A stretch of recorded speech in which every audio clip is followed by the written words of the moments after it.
History's verdict. Hirohito.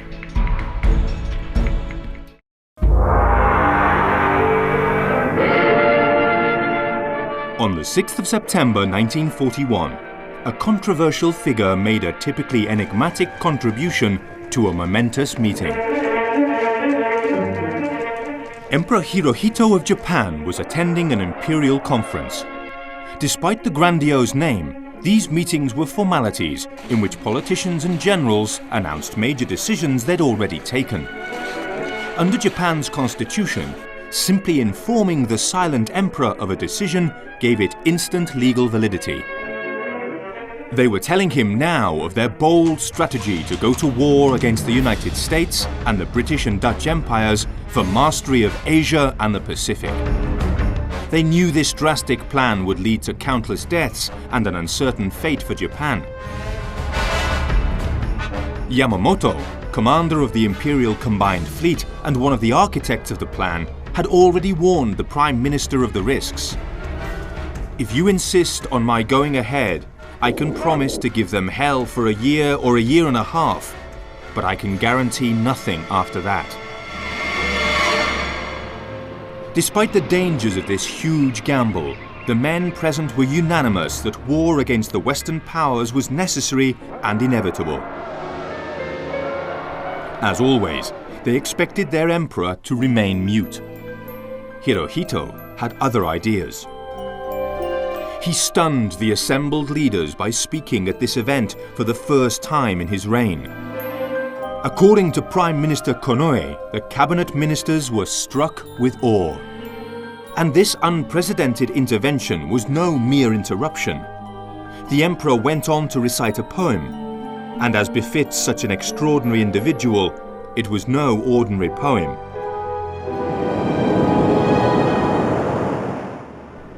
Across the four seas, all are brothers.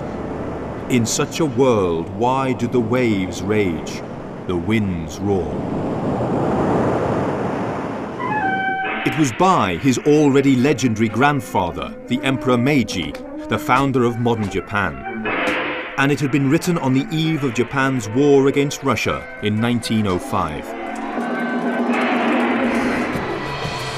Nor did Hirohito limit himself to elliptical metaphors. He emphasized the importance of seeking a negotiated, peaceful resolution to international conflicts and confrontations involving Japan. This reiterated the anti-war view he had expressed much more forcefully in a private meeting with Konoe and the heads of the army and navy the previous night. Hirohito asked Sugiyama, chief of the Army General Staff, "If war breaks out between the United States and Japan, how long does the army need to end it?" Sugiyama replied that they perhaps needed 3 months. Hirohito retorted, "You said that to me before. The China problem will be solved within a month. It has been 4 years since then." Sugiyama defended himself by pointing out the vastness of China, but again Hirohito was not fobbed off. The Pacific is even vaster. So how can you say that you can end the war in 3 months? Are you lying to me, Sugiyama? The chief of the Naval General Staff, Admiral Osami Nagano, also faced the wrath of the normally laconic and downright timid Hirohito, confessing, "I have never seen the Emperor reprimand us in such a manner, his face turning red and raising his voice." In the next day's conference, shocked ministers lied to their monarch and reassured him that they would explore every diplomatic means to avoid war. In reality, the war preparations continued unaltered. 3 months later, just after midnight on the 7th of December 1941, the Imperial Army invaded independent Thailand. This was the necessary first step towards attacking British Malaya. Just 2 hours after that, warplanes of the Imperial Navy launched a massive and massively surprising attack on the United States naval base of Pearl Harbor, Hawaii. 12 US warships were sunk, with another 9 badly damaged. around 2,500 people were killed. The Japanese Empire, which had been waging a vicious campaign of conquest in China for years, was now involved in a world war, which its own emperor did not want. So why had Hirohito limited himself to reading poetry, delivering reprimands, and making unheeded calls for peace negotiations? Why had he not gone further and prohibited the attack on Pearl Harbor? Why hadn't the emperor simply overruled his subjects? Because he couldn't.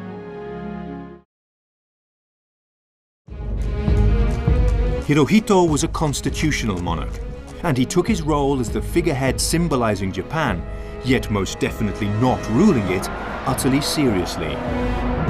Even Professor Herbert Bix, whose Pulitzer Prize-winning biography of Hirohito forms the most serious critique of the emperor ever published in English, admits that he was not, of course, a dictator. He is not a Hitler or a Mussolini, nor must he ever be compared to them. As well as respecting the Constitution, Hirohito had both selfish and selfless reasons for not openly attempting to halt the march to war. In a private conversation with his trusted assistants, Hirohito insisted that if he had tried to stop the attack on Pearl Harbor, it would have led to a coup d'etat in which he likely would have been assassinated. Even more important to him than his own safety were his fears about the futility of such a gesture and the future survival of his nation. If he were deposed or killed, he was convinced that in any case, eventually, a very violent war would have developed in which Japan would have perished without his unifying presence. Here we see obsessions that stayed with Hirohito throughout his long life.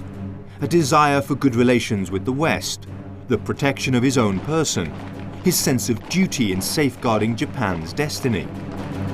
But we also see his puzzling personality, a combination of stiff formality with strong, if infrequent, displays of emotion, shyness, and mystifyingly oblique behavior. So who was this man of mystery? And how was it that he watched as his country marched into a devastating global war? Hirohito was born in 1901. His father, Yoshihito, a sensitive man troubled by physical and mental illness. This was in great contrast to Hirohito's grandfather, the reigning Emperor Meiji, a hard-drinking womanizer. But he was also ambitious for Japan, hard-working and charismatic. Under him, Japan became a respected modern power. Meiji dictated how his grandson would be educated. A special school with only a few students was created for the future emperor. Heading it was a retired hero of Japan's war with Russia, General Nogi. Nogi's task was to toughen up his students. Hirohito himself observed, "I was taught at the time that luxury was not permissible, and I learned to be frugal and stoic." These traits remained with him for life, and despite the discipline, Hirohito grew fond of his elderly mentor. Nogi committed suicide on the day of Emperor Meiji's funeral according to an ancient samurai tradition. Hirohito was 11 years old, and the death of his remote grandfather brought no display of emotion. On hearing of his schoolmaster's death, however, he was overcome with grief and cried openly, perhaps for the last time in his life.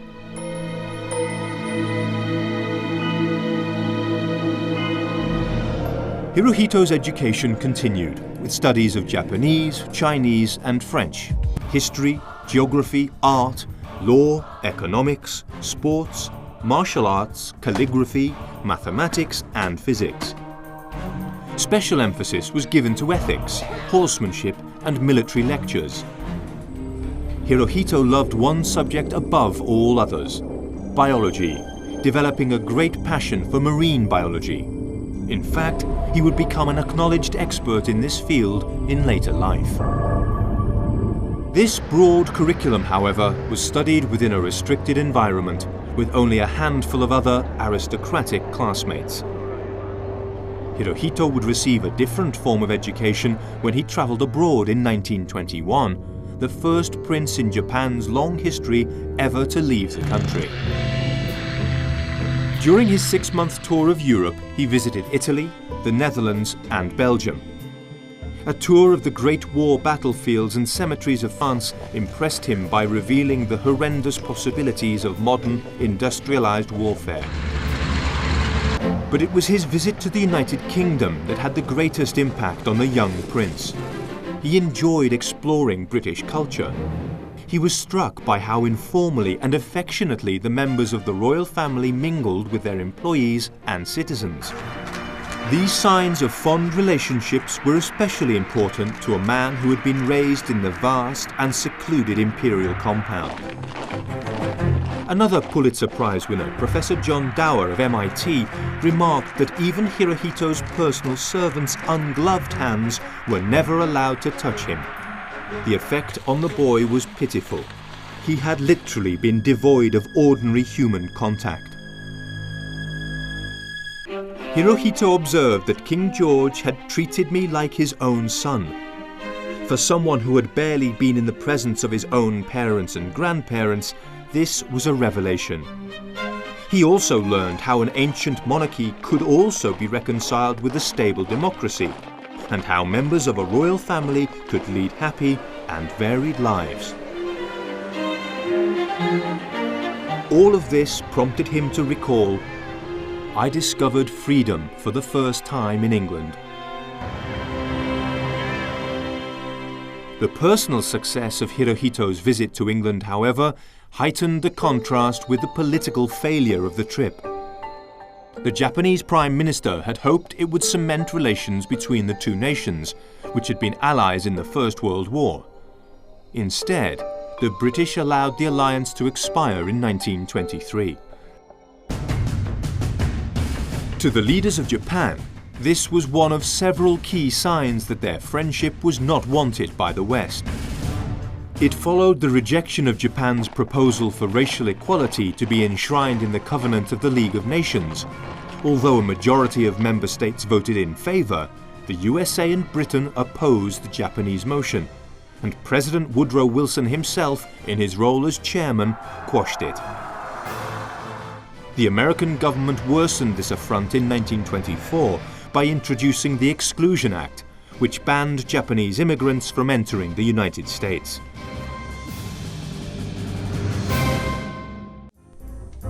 Nor did Hirohito find he could live a life resembling that of the relaxed British royals.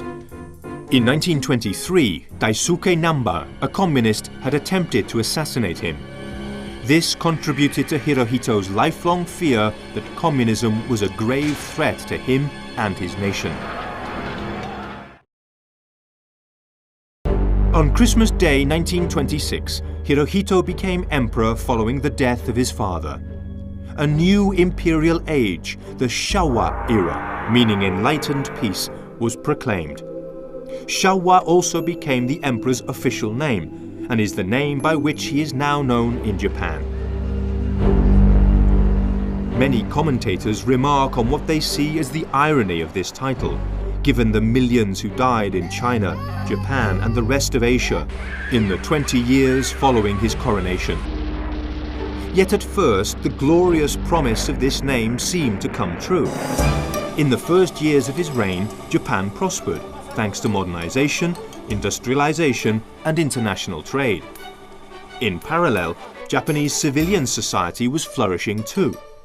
All men were given the vote in 1925, and civilian politicians were in control. However, the global economic collapse following the Wall Street crash put paid to Hirohito's first era of democracy, international cooperation and economic boom. A combination of nationalist extremists, conservative generals in Tokyo, and renegade army officers in China aimed to solve Japan's problems with aggressive action. In Niall Ferguson's words, the Japanese answer to the Great Depression was imperial militarism.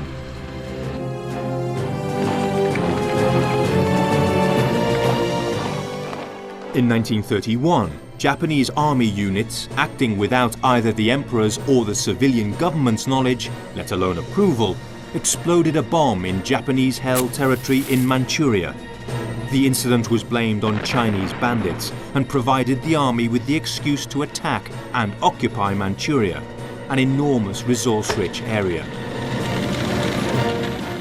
Despite his discontent, Hirohito did nothing to undo this unauthorized invasion when he found out about it. Manchuria was subsequently renamed and a puppet regime installed, whose strings were obviously, to the eyes of the rest of the world, controlled by the Japanese militarists.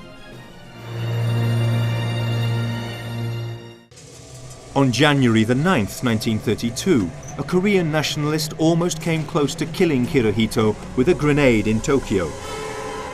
In the same year, an assassination attempt was successful, that of Prime Minister Tsuyoshi, by extreme Japanese nationalists, finally spelling the end of civilian control over the armed forces.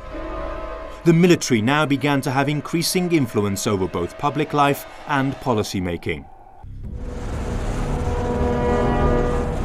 In 1936, Hirohito faced the greatest threat yet to his own position as emperor and to the existence of a constitutional Japan as founded by his grandfather Meiji.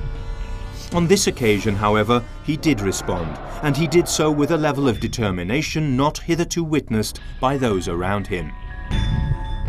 In February, junior army officers of the Kodo faction, who had the sympathy of Prince Chichibu, Yasuhito, the emperor's own brother, led an attempted military coup.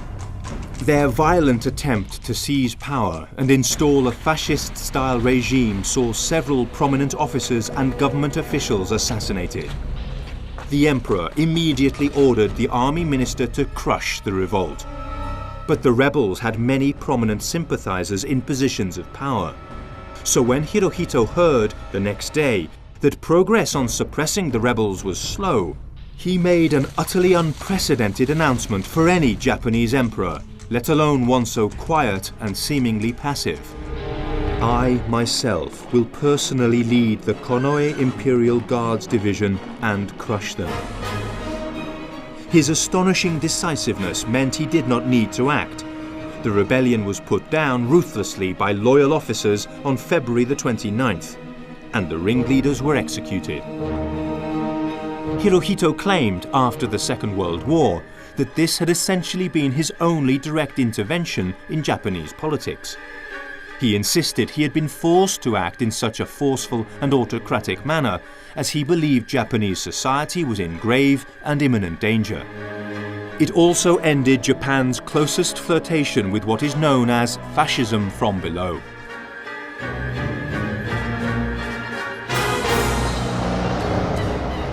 Japan signed an anti-communist agreement with Nazi Germany and concluded a similar agreement with Italy in 1937.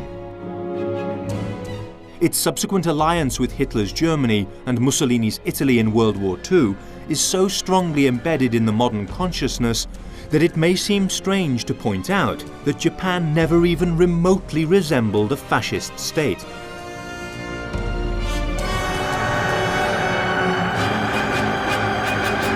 But that is not to say that it was harmless. Its actions in the latter half of the 1930s proved it could be a frighteningly aggressive and downright cruel regime.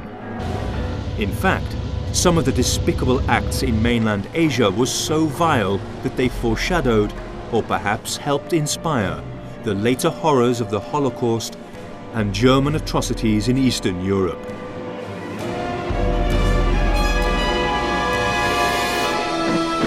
In 1937, Japan goes to war with China, and by the end of the year Japan has captured Shanghai, Beijing and Nanjing and the vast surrounding areas. Japanese policy in China was known as the Three Alls: take all, kill all, burn all.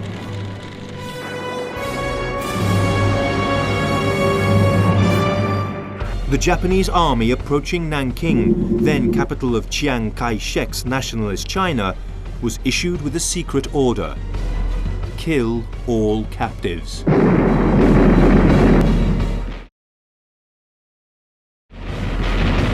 The fighting in China was much harder than the Japanese had expected, and the troops were furious with the Chinese.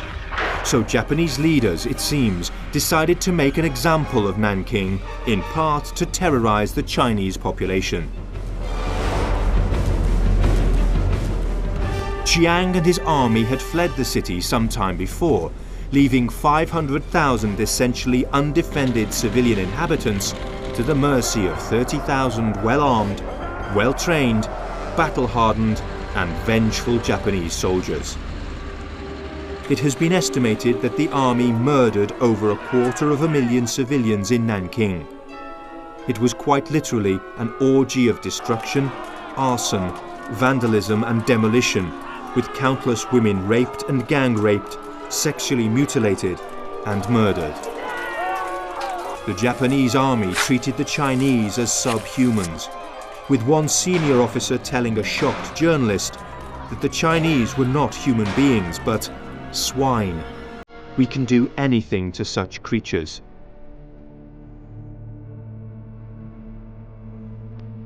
A local doctor dealing with the victims said the city had become the modern Dante's Inferno, written in huge letters with blood and rape.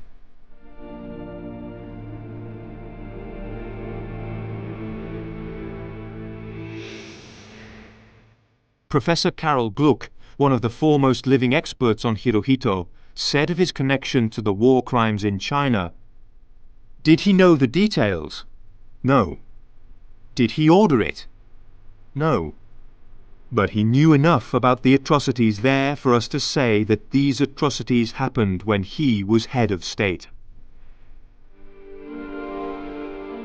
However, even his sternest academic critics have struggled to find proof that Hirohito did, in fact, know about these crimes.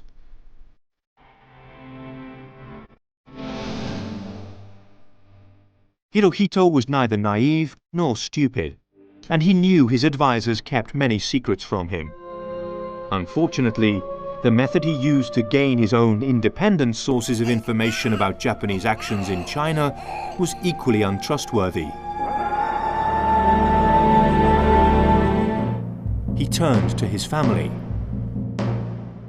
Men of the royal blood frequently held important military and political positions in China and Manchuria, so the emperor hoped he could learn from these relatives the truth about what was being done in his name. Unknown to him, many of these family members were themselves deeply implicated in ghastly crimes, and so felt no need to inform him of all the realities of Asian conquest. Hirohito was not, though, opposed to the war in China. Historians have discovered time and again that he limited his remarks on the subject essentially to questions about how soon Chinese forces would be defeated. Frustrated that his generals had underestimated the ability of the Chinese to resist, he criticized their planning, yet once more did nothing to end the war. "I did not want to see this war with China begin. China is stronger than expected. Everybody made mistakes in war projections." Attacking China certainly was a mistake, comparable to Hitler's later Operation Barbarossa against the USSR. Professor Niall Ferguson observed that China was to Japan what the Soviet Union was to Germany, absorbing 52% of military personnel, compared with 33% in the Pacific and 14% in Southeast Asia. Though impressed by their ability to resist his army, Hirohito did not respect the people of China, a people from whom Japanese culture had itself arisen. He consistently used the pejorative term China for China.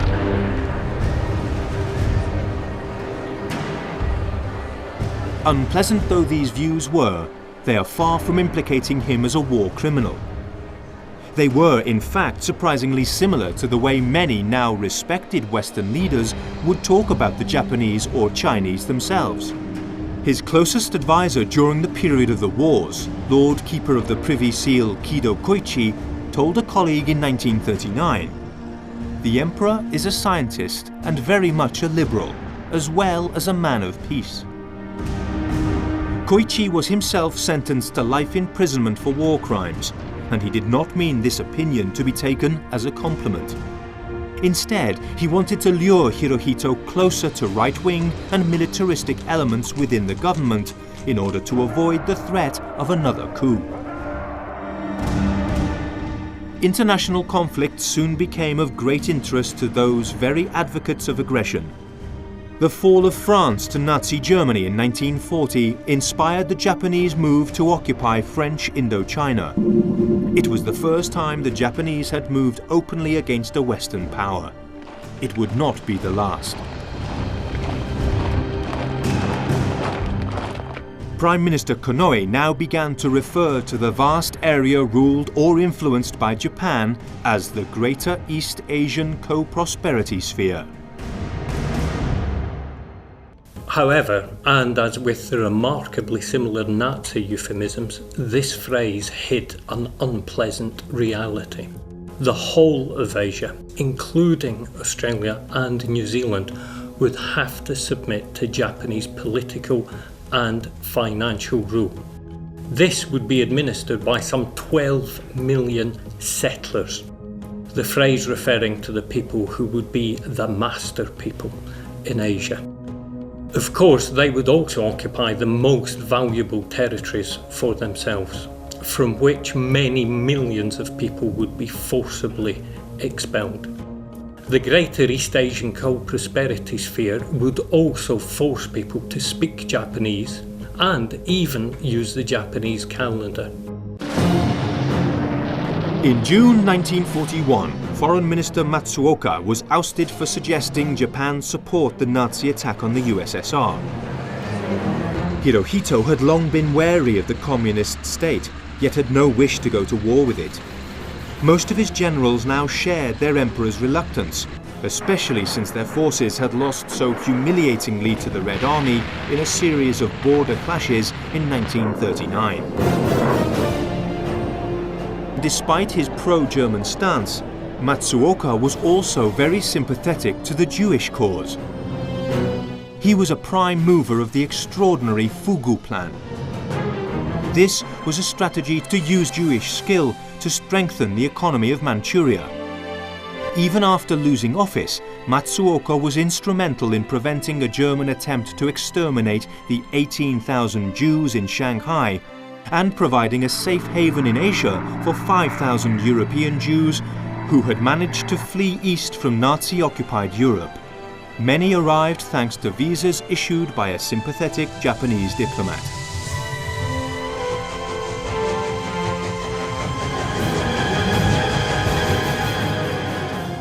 Events in 1941 were accelerating towards the Pacific War. President Roosevelt's oil embargo and the freezing of Japanese assets in the United States in response to further advances in Southeast Asia convinced Japanese leaders to go to war with the US and seize oil fields in the South Pacific to fuel its war of conquest.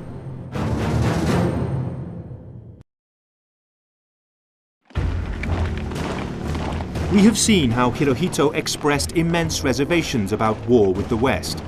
However, he was no pacifist. And once it was clear that war with Thailand, the British Empire, the Dutch Empire and the USA was inevitable, he insisted that Japan must fight it to the end. He also seemed to experience a momentary calm once the fateful strikes had actually been launched. On the day of the attack on Pearl Harbor, his naval aide noted that, throughout the day, the Emperor seemed to be in a splendid mood. As with other major figures immersed in great wars, Hirohito's moods changed quickly. For instance, when President Roosevelt declared war on Japan the next day, and even this somber mood did not last, soon afterwards he was confident the war would end favorably for his empire, On Christmas Day 1941, 3 weeks after Japan's surprise attack on Pearl Harbor, the Emperor's Chamberlain noted his post-war vision in his diary. "I'd like to see the South Pacific after peace is restored. It won't be a problem, because the area will be part of Japan's territory." This was to prove a false hope.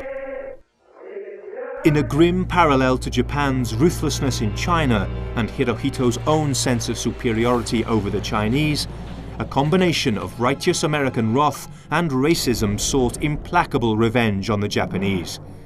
This was crystallized in Admiral Halsey's motto: "Kill Japs, kill Japs, kill more Japs." At first, though, it looked like Japan's gamble would really work. In late 1941 and early 1942, Imperial forces invaded and conquered vast territories around the Pacific and on the Asian mainland, including immense swathes of the Philippines, the Dutch East Indies, Burma and Malaya. This inspired Admiral Ugaki, Chief of Staff of the Japanese Combined Fleet, to declare on New Year's Day 1942, "The course of events this year will determine the fate of the war. The main thing is to win, and we surely will win." Professor Carol Gluck of Columbia University has said of Hirohito that in early 1942, after all initial Japanese attacks were stunningly successful, he is a cheerleader for the war. At every turn, the Emperor agrees with his ministers, with his military, about this escalating aggression and war.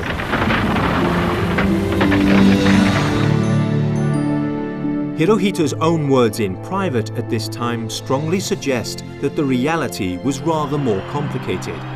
They depict a patriotic monarch concealing his own dislike of the war for the sake of national unity. They also depict a pragmatist who hoped to see his country derive some benefit from so much bloodshed. A statement on February the 12th, 1942 is representative of his thinking, even at the height of Japan's extraordinary initial military success. "For the sake of peace and humanity, we shouldn't let the war drag on. On the other hand, we can't give up our resources in the South halfway through exploiting them." Such sentiments and behaviour are, in truth, very similar to those of the British kings he so admired when their nation was at war.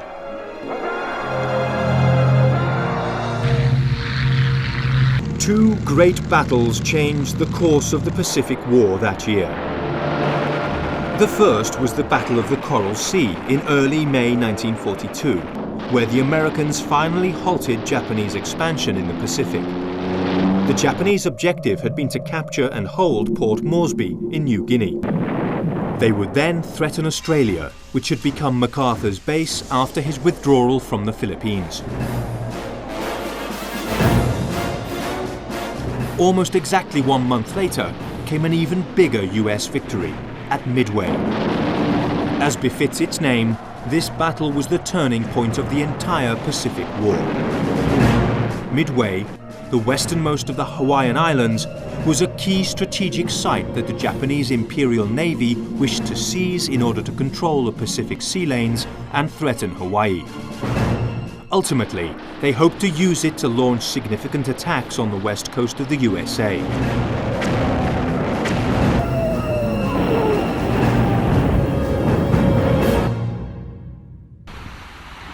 US aircraft carriers, acting on first-class intelligence, inflicted a shattering defeat on Japan.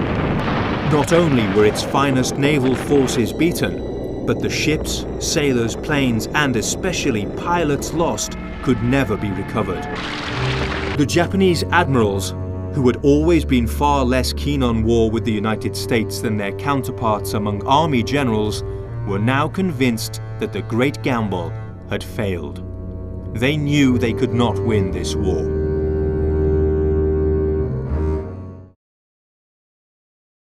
Midway also paved the way for the famous US strategy of island hopping.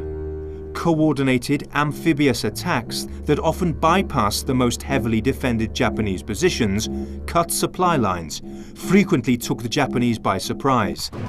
Above all, this strategy would bring US forces even closer to the home islands of Japan itself.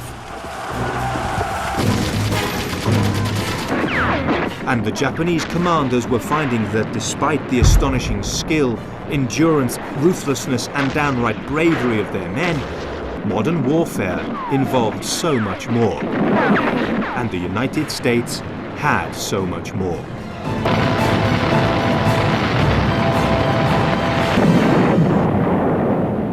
Emperor Hirohito was no fool. Despite rarely obtaining the full picture from his commanders, he could see that the war against the democratic superpower, in every sense, was unwinnable. I knew we had lost any hope for victory when we failed to hold the Stanley Mountain Range on New Guinea, late in 1942.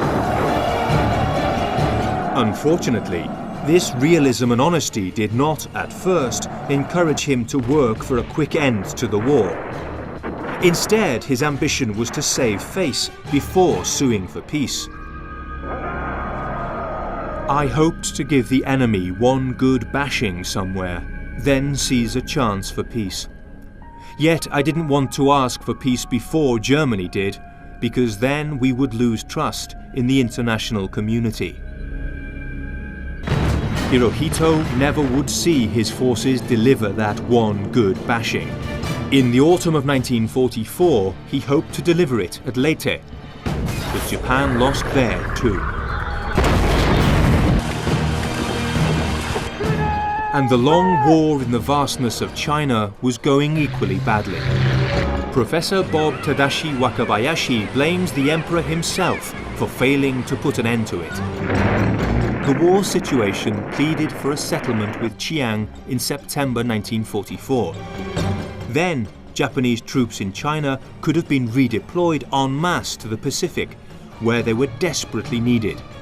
But Hirohito refused. Daikichi Irokawa, another distinguished Japanese historian, condemns Hirohito for continuing the war even when most of his generals admitted it was hopeless. Around 1.5 million Japanese soldiers and citizens were killed in this last year of pointless fighting, as well as millions of Asians and hundreds of thousands of Allied troops.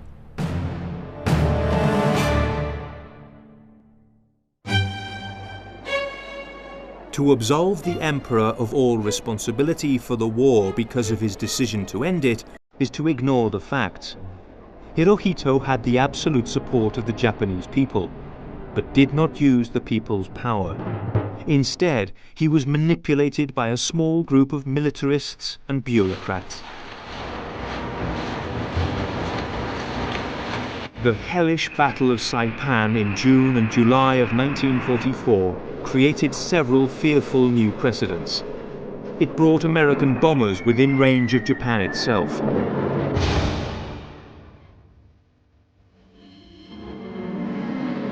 It saw Japanese soldiers, even the severely wounded, hurling themselves in suicidal massive banzai charges at American troops.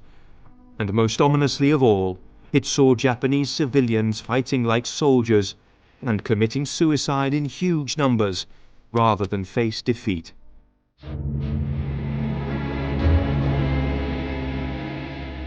Such a philosophy of death before dishonor would also, in late 1944, inspire the formation of new units of Japanese naval aircraft squadrons. These would be known officially by another euphemism, the Special Attack Force. However, the world remembers them by a very different name: Kamikaze.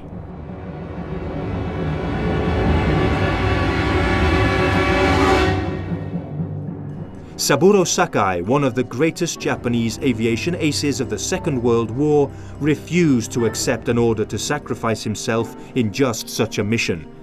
He remained angry about the futile waste of young pilots' lives and knew the man he held responsible for not calling a halt to it.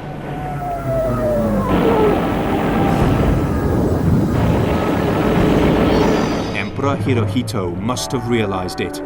He should have said stop.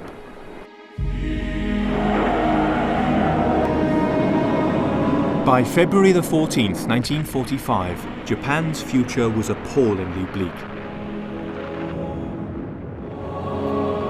On this day, the respected former Prime Minister Prince Konoe sought and was granted his first private audience with the Emperor in over 3 years.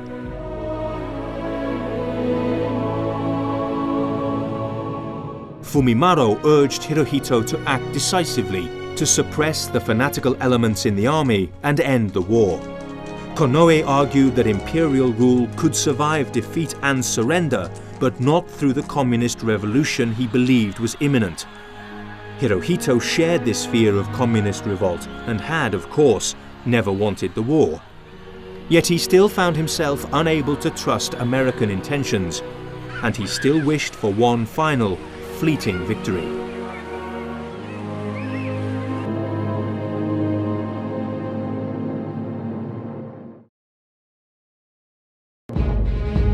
General Umezu says we should fight to the bitter end because the Americans will not budge in their aim to destroy our imperial house. I too have my doubts about them. Umezu and the Navy say that if we can lure the Americans to Taiwan, we can bash them there. So I think we should do that first, then resort to diplomatic means. The Americans somehow managed to evade that trap.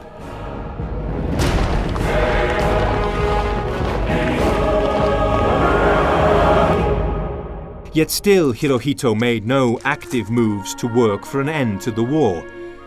His hesitation was proving lethal for Japan's civilians. For example, on March the 10th, 1945, an estimated 100,000 people died in a firestorm caused by American conventional bombers.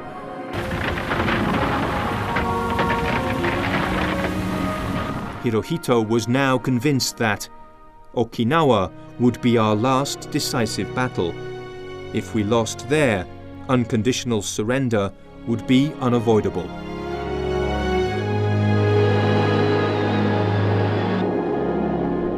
Okinawa fell to US forces in June 1945.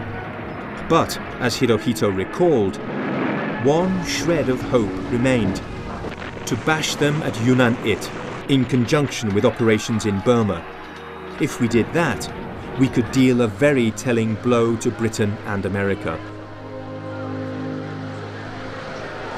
America was preparing an infinitely more telling blow against Japan, however.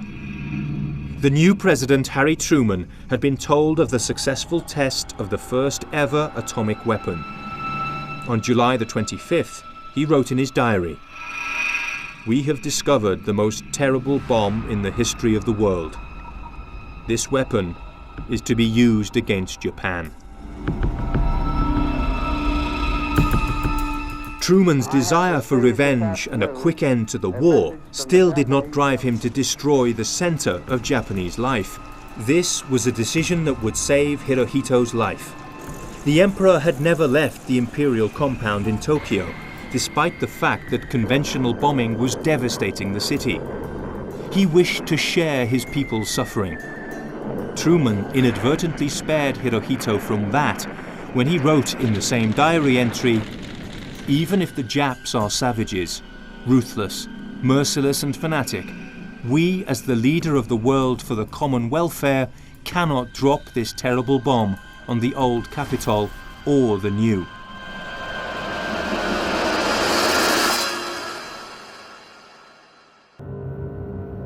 Imperial scientists had been attempting to build atomic bombs for several years. In fact, many experts believed that the Japanese research was far further advanced than the equivalent Nazi program. The two Axis allies even shared nuclear technology via secret U-boat voyages. However, another and far larger Japanese program actually did develop and deploy weapons of mass destruction. Unit 731 in Manchuria was officially described as a water purification department. However, this name hid history's greatest ever biological and chemical warfare research establishment. Hideous experiments were conducted on living women, children and men. These people were known as logs because they could be cut up and burned. Professor Sheldon Harris estimates that 10,000 Chinese citizens were murdered in the experiments by Unit 731, and another 250,000 were killed when the weapons were successfully deployed in China. Ishii and his team received immunity from American prosecutors after the war in return for sharing what they had discovered with the US military. Hirohito, despite his own great interest and expertise in microbiology, was not informed of the horrendous work of Unit 731. And, crucially, Japanese intelligence also failed to tell him what the American Manhattan Project was doing. A US plane dropped an atomic bomb on Hiroshima on the 6th of August, 1945. Its destructive power was, and today still is, truly horrifying. Yet almost equally horrifying for Hirohito was the realization that the long-feared threat to his nation from communism might be coming true. The USSR declared war on Japan 2 days later. When a second atom bomb was dropped on Nagasaki on the 9th of August, Hirohito, man of science, knew that his beloved Japan was facing extinction.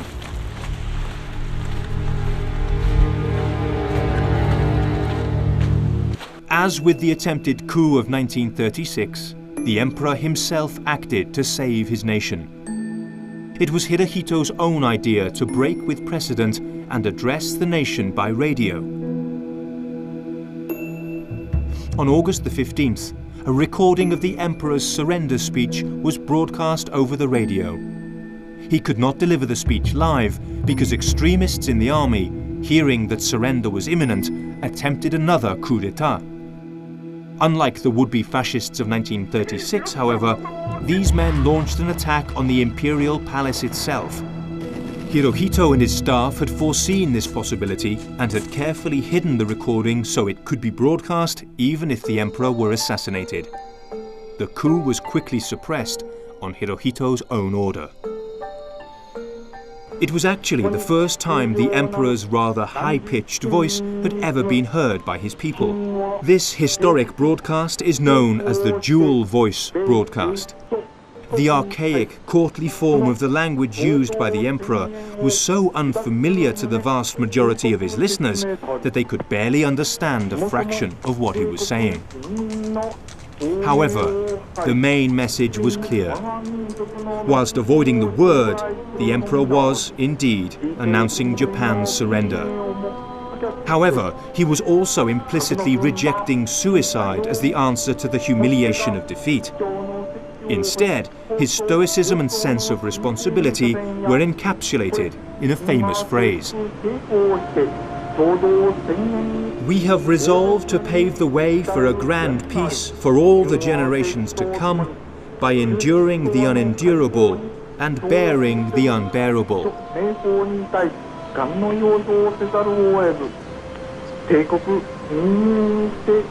Hirohito's calm intelligence and scientific inclinations made him instantly aware of the ominous potential of war in the atomic age.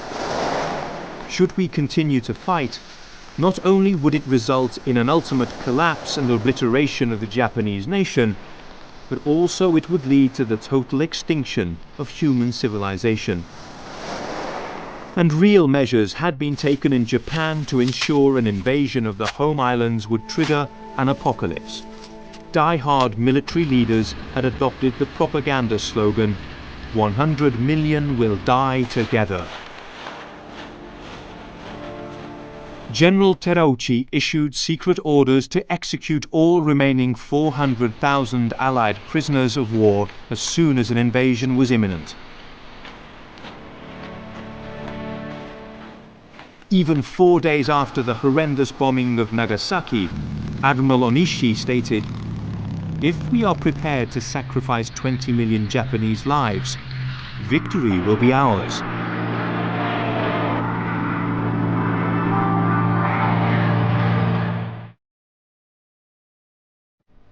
US military planners estimated that 7,200 Allied planes could have been made available for the invasion of Japan. However, after the war, American occupation officers were shocked to discover the Japanese commanders had 12,700 aircraft available for the defense of the home islands. The vast majority were to be deployed as kamikazes. The worst bloodbath in human history had been avoided by Hirohito's decision to surrender.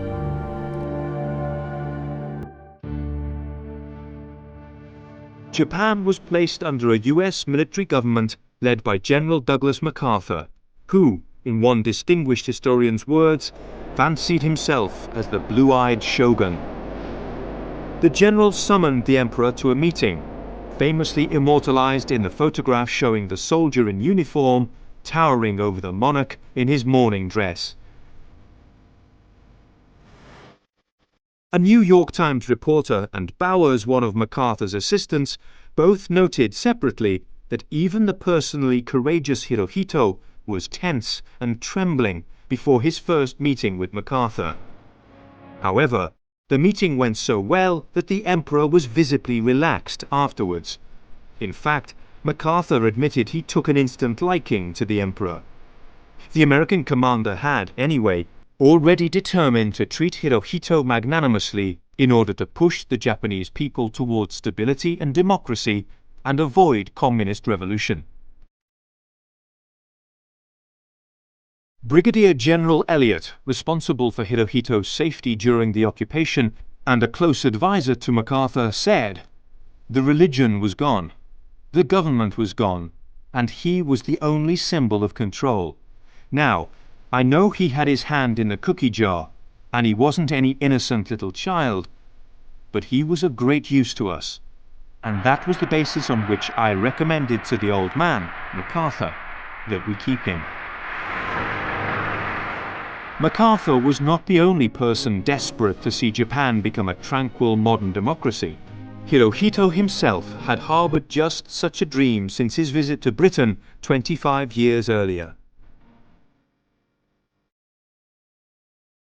One of his most trusted assistants reported in 1946 that the emperor had remarked to him several times that the name given to his reign, Showa, or enlightened peace, now seemed to be a cynical one, but that he wished to retain that designation and hoped that he would live long enough to ensure that it would indeed be a reign of splendid peace.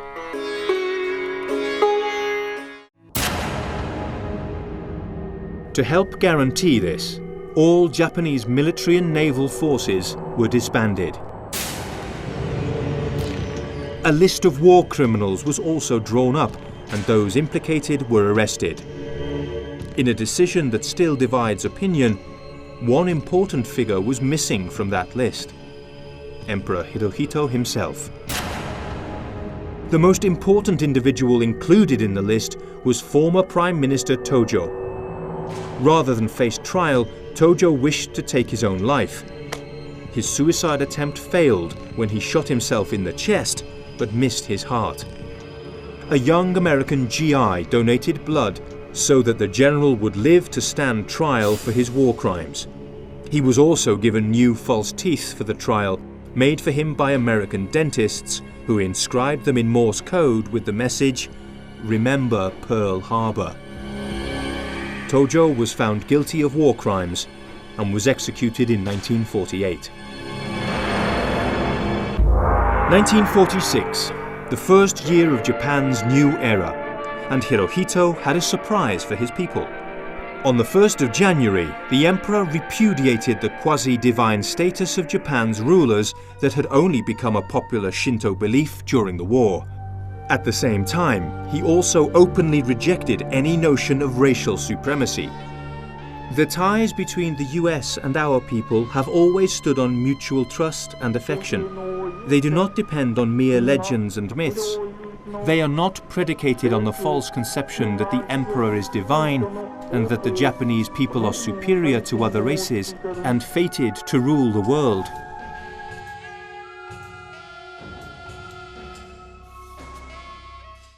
It is actually a myth that Hirohito had ever been considered to be a god, in any sense remotely resembling the Western use of the word. In fact, it is much fairer to say that Hirohito, in common with all other Japanese people, was believed to be descended from the gods. The emperor was also considered to be the head of the official religion and the living embodiment of the nation. In this sense, and once again, the parallels with the British royal family are surprisingly close. To this day, Queen Elizabeth is the head of the Church of England and prayers are said in her honour. Hirohito, who was in fact an excellent scientist and very possibly in private an atheist, was relieved to be free of the very recent and very limited phenomenon of emperor worship.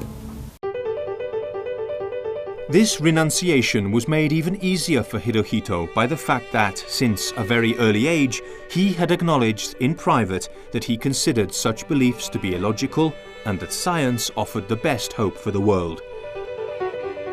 If matters of faith and belief are used to suppress scientific theories, then world progress would be hindered. His country made great progress in the second half of his long life, largely thanks to science.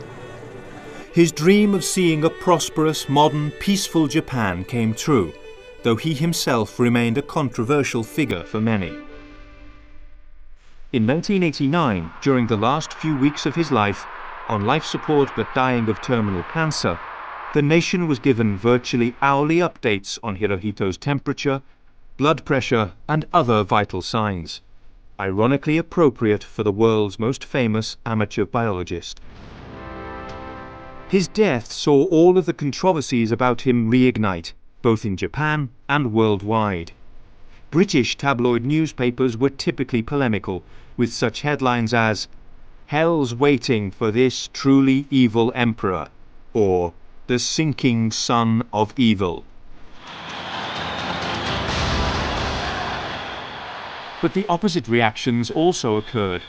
In 2005, Japan's parliament approved a law to rename a public holiday Showa Day in honor of Hirohito. This was despite fears that such a decision may offend people in China or Korea.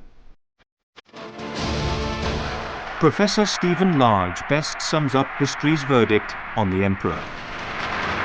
It was Emperor Hirohito's misfortune, and Japan's, that by consistently sanctioning decisions for war, he played straight into the hands of those who eagerly exploited the authority of his office to wage holy war in his name, while knowing that he personally wanted peace.